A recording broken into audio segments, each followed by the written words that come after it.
ജനുവരി 30 നാളെ OTT release ചെയ്യുന്നതും ഇപ്പോൾ OTT പ്ലാറ്റ്ഫോമുകളിൽ സ്ട്രീം ചെയ്യുന്നതുമായ ചിത്രങ്ങൾ ഏതൊക്കെയാണെന്ന് നോക്കാം. കാർത്തി നായകനായ വാ വാദ്യാർ എന്ന ചിത്രം ഇപ്പോൾ ആമസോൺ പ്രൈമിലൂടെ സ്ട്രീം ചെയ്യുകയാണ്. ജനുവരി 14 റിലീസായ ചിത്രം തിയേറ്ററിൽ ഒരു പരാജയമായി മാറിയിരുന്നു. റിലീസ് ചെയ്ത് 2 ആഴ്ചയ്ക്കകമാണ് ചിത്രം OTTയിൽ റിലീസ് ചെയ്യുന്നത്. തെലുങ്ക് ചിത്രം ചാമ്പ്യൻ ഇന്ന് മുതൽ നെറ്റ്ഫ്ലിക്സിൽ സ്ട്രീം ചെയ്യുന്നതായിരിക്കും. നിവിൻ പോളിയെ നായകനാക്കി അഖിൽ സത്യൻ സംവിധാനം ചെയ്ത സർവമായ എന്ന ചിത്രം ജനുവരി 30 നാളെ ജിയോ ഹോട്ട്സ്റ്റാർ വഴി OTT റിലീസ് ചെയ്യുന്നതായിരിക്കും. ക്രിസ്മസ് റിലീസായ ചിത്രം മലയാളത്തിലെ തന്നെ വമ്പൻ ഹിറ്റുകളിൽ ഒന്നായി മാറുകയാണ് ചെയ്തത്. നിവിൻ പോളിയുടെ കരിയറിലെ തന്നെ ഏറ്റവും വലിയ ഹിറ്റുകളിലൊന്നായി സർവമായ മാറിയിരുന്നു.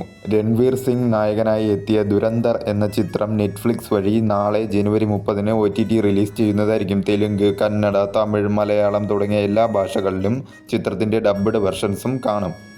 തെലുങ്കു ചിത്രം പതംഗ് നാളെ സൺ നെക്സ്റ്റിലൂടെ OTT റിലീസ് ചെയ്യുന്നതായിരിക്കും. മലയാള ചിത്രം ഗുലാബ് ജാം ചിത്രം മനോരമ മാക്സിലൂടെ നാളെ OTT റിലീസ് ചെയ്യുന്നു.